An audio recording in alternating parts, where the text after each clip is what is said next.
अस्सलामुअलैकुम। मोहम्मद अज़हर सिद्दीक अपने programme mess views के साथ हाजिर खिदमत है। मुज़ाकरात की बातें हो रही हैं, वो मुज़ाकरात होंदे रहंदे ने यार, अगे चलो। मैं मिनहाजुल कुरान की इंटरनेशनल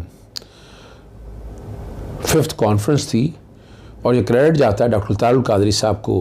वो मुझे शील्ड देते हुए तस्वीर है और जो पैनल डिस्कशन में मुझे बुलाया हुआ था, फिर उनके साथ रात डिनर में मुलाकात हुई, कल रात पहुंच जाना हुआ।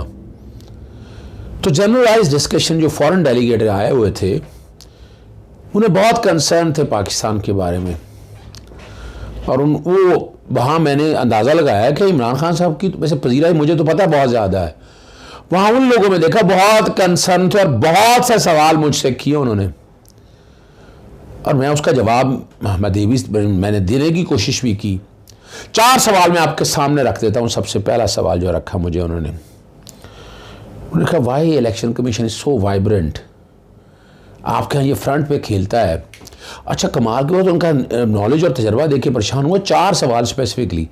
एक उन्होंने कहा, how he can issue a contempt notice, how he can disqualify, how he can declare a fund to be prohibited of Pakistanis।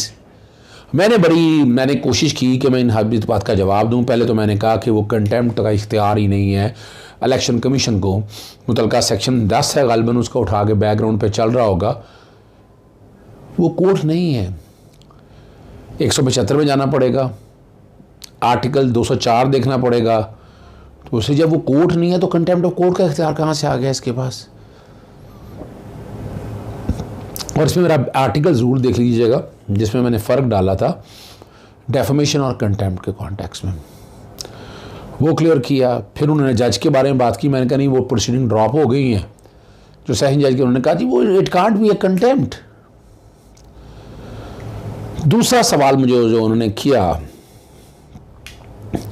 वो किया डिस्क्वालीफाई करने के हवाले से। चलें वो मैं ख़बर दे देता हूँ आपको, सुबह के प्रोग्राम में दूंगा आपको। यस, वो सुबह के प्रोग्राम में देखिएगा।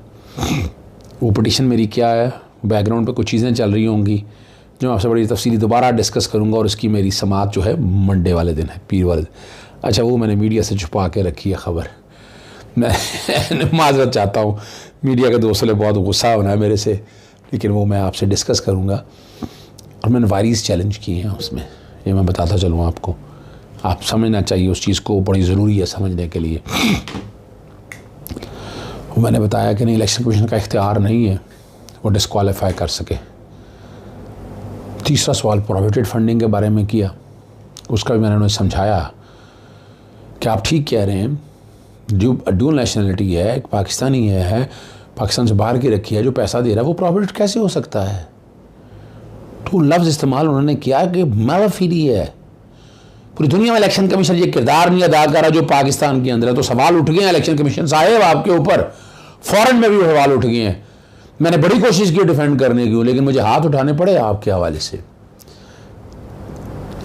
सुधारना पड़ेगा अब आपको, अपने आप को सुधार लेंगे ज़्यादा फ़ायदा हो जाएगा। मगर इस तरह नहीं है काम चल सकते जिस तरह आप चलाना चाहते हैं, सोचना पड़ेगा आपको। बहुत सवाल उठे हैं इलेक्शन कमीशन आपके ऊपर, आपके किरदार के ऊपर, और ये अच्छा नहीं है। फिर मुझसे लॉन्ग मार्च के बारे में पूछा, आशा शरीफ के बारे में सवाल पूछा गया मेरे से। आशा शरीफ को देखिए, मैं पहले दिन से कह रहा हूँ कि गाड़ी से उन्हें पहले मारा है, असैसिनेशन हुई है, फिर गाड़ी में बैठाया, और ये अब आगे हम लोग कह रहे हैं अहमद मीर तो आज बात कर रहा है ना, मैं तो बात पहले दिन से ये बात कर रहा हूँ, पहले दिन से ये मैं बात कर रहा हूँ, गुफ्तगू कर रहा हूँ कि नहीं, ये it's a planned murder, it's terrorist action, और ताकीक इसकी बड़ी ज़रूरी है। अहमद मीर तो अब बात कर रहा है ना, वो ट्वीट में उन्होंने चलें, ये मैंने इसलिए आपसे गुफ्तगू किया है ताकि आप समझ सकें।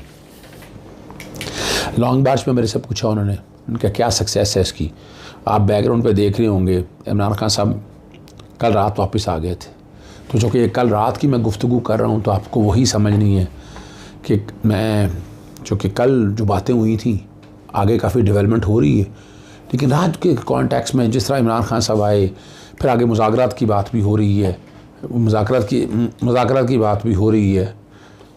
की बात भी हो रही है, तो उस पर फिर यकीनन गुफ्तगू आपके साथ की जाएगी। टीवी चैनल्स में बहुत से बात की, हमारे दोस्त नहीं बैठे हैं RY में, और उन्होंने जो गुफ्तगू की है वो ज़रा आप समझिएगा। और डॉक्टर आरिफ अलवी के ज़रिए गुफ्तगू जारी है, और वो देखिए बड़ा सिंपल सा इशू है, वो इलेक्शन की बात है। इलेक्शन मैं पिछले अप्रैल से कह रहा हूँ कि अप्रैल के करीब होने हैं। वो क्या गुफ्तगू की है उन्होंने, या उसी की ज़ुबानी सुन लीजिएगा। चले, करीबी दोस्तों के जरिए हो रहे हैं मुज़ाकरात में सदर आरिफ अलवी अहम किरदार अदा कर रहे हैं। आपको मजीद बताएं कि इमरान खान लॉन्ग मार्च मुकम्मल करने के हक में हैं। इंतखाबात की तारीख पर बात हो रही है। नईम अशरफ भट्ट हमारे साथ टेलीफोन लाइन पर मौजूद हैं। नईम, तो फिर मुज़ाकरात की बात हो रही है और पाकिस्तान तहरीक इंसाफ के जो चेयरमैन है इमरान खान, उन्होंने ये कहा कि अगर सदर आरिफ अलवी मुज़ाकरात करना चाहें तो उन्होंने इजाजत भी दे दी है। जी बिल्कुल, पसे पर्दा जो मुज़ाकरात हैं उसका आगाज हो चुका है, क्योंकि लॉन्ग मार्च जो है उसमें जो खदशात का इजहार हुकूमत की जानिब से किया जा रहा है और कुछ दूसरे जो सियासतदान हैं वो भी कर रहे हैं। इसलिए इसको पुरअमन बनाने के लिए या इसको कह लें रोकने के लिए मुज़ाकरात का आगाज हुआ है। और आरिफ अलवी जो सदर हैं उससे पहले भी जो पसे पर्दा मुज़ाकरात हुए थे वो भी इन्हीं की वजह से और इन्होंने ही करवाए थे। इस वक्त भी जो मुश्तरका दोस्त हैं दोनों अतराफ के, उनको बीच में रख के अभी हम ये कह सकते हैं कि डायरेक्टली उस तरह नहीं, लेकिन बिलवास्ता तौर पर मुज़ाकरात का आगाज हुआ है, जिसमें सदर आरिफ अलवी का किरदार बहुत अहम है। और पहला जो दौर हुआ है मुज़ाकरात का, उसमें जो दरमियानी रास्ता ढूंढने की कोशिश की जा रही है।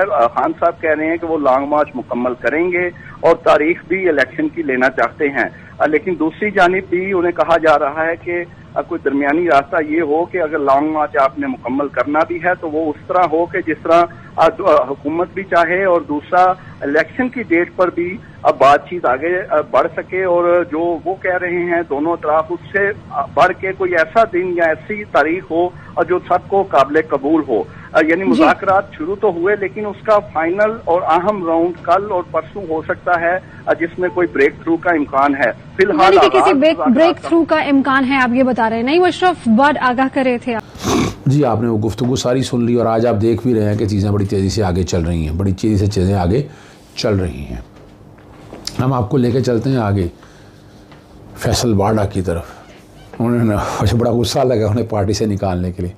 भाई तुमने जाना है MQM में, यार खुल के बात करो, तुम छोड़ो PTI की फिर को लग गई है। उसे अंदाज़ा नहीं था। वो कहते हैं जी मैं तो कुछ बोला ही नहीं। उनके खिलाफ कुछ लोगों ने इमरान खान को गलत रिपोर्ट किया है। इमरान खान ने उनसे जवाब मांगा ही नहीं। अगर पार्टी से निकालने वाला भी इमरान खान बराह रास्त जवाब मांगेगी तो जवाब देने को मैं तैयार हूँ। कहते हैं अल्लाह के सिवा, इमरान खान कहते हैं कि अल्लाह के सिवा किसी और के सामने नहीं, हम भेड़ बकरियाँ नहीं हैं, मैं भी भेड़ बकरी नहीं हूँ। पता नहीं पार्टी के कौन से डिसिप्लिन की खिलाफ वर्जी की है। जो पार्टी के इजलास में बातें कहीं वही बातें प्रेस कॉन्फ्रेंस में की हैं। उन्होंने एक चीज़ का खदशा जाहिर किया कि एक बात खोल दी, अगर शरीफ का कत्ल किया गया, शरीफ का कत्ल तो कोई आम कत्ल नहीं है।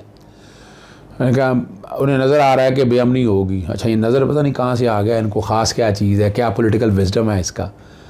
पर उन्होंने एहतजाज के अंदर इमरान खान गोलियाँ चलाएँगे, मैंने ये नहीं कहा कि हम बेअमनी फैलाएँगे, फसाद दुश्मन भी कर सकते हैं। अभी तो कुछ बोला ही नहीं हूँ। कौन सी आइडियोलॉजी के ख़िलाफ़ चला हूँ ना, ने मैं कहा मैं लीडर हूँ ना, आज भी इमरान खान को लीडर मानता हूँ। और जो बातें सारी कह के ना उन्होंने अपनी पोजीशन बता दी, लेकिन फैसल वाडा अपनी पोजीशन खो चुके हैं। ये भी जावेद हाशमी या गुल इस्माइल, अहमद जवाद उस कैटेगरी में ये जा चुके हैं। फिर आगे क्या कहेंगे हम। एक सवाल जिस पर आप लोगों ने बड़े सवाल मुझे चाहे, वो है CCPO की खदमात पंजाब हुकूमत को दे। और ये ख़त लिखा है, बैकग्राउंड पे चल रहा होगा, ये गवर्नमेंट में बड़ा नरम सा ख़त लिखा है, रिक्वेस्ट वगैरह का लफ्ज़, डिज़ायर का लफ्ज़। यार गवर्नमेंट ऑफ पंजाब है, 18वीं तरमीम के बाद आपका अपना स्टेटस है। और एक सेक्शन ऑफिसर ख़त लिखता है, सेक्शन सेक्रेटरी कैबिनेट डिवीज़न को लिखा उन्होंने कि CCPO लाहौर को आपने मांगा है। उन्होंने कहा नहीं भाई, हमें इनकी खिदमत रखना चाहती हैं लॉन्ग मार्च के लिए, भारतीय सिख यात्रियों की आमदनी है और राइवंड तबलीग की सिक्योरिटी, उनकी खिदमत दरकार है। और CCPO लाहौर की शिकायत पर तहकीकात के लिए चीफ सेक्रेटरी के इल्म में लाएँ, वो क्या है। 3 मरतबा जो है CCPO गुलाम महमूद डोगरी खिदमात तलब की, मगर पंजाब ने तीनों बार जो है ना इनकार कर दिया गया। इमरान खान ने शाबाश भी दी उसको, ये ख़त भी सामने रखे। लेकिन एक बात बड़ी सिंपल सी बात है, वो जो मैं समझने की कोशिश कर रहा हूँ और वो बहुत ज़रूरी है। अच्छा, वो कैसे? वफाक 18वीं तरमीम सूबा अपने अंदर जो अफसर रख रहा है, अपनी मर्ज़ी से बदलना चाहता है, 3 चले गए। यहाँ तो बदनीति नज़र आ रही है ना वफाकी हुकूमत की, अपने इख्तियार से तजावुज़ कर रही है वफाकी हुकूमत।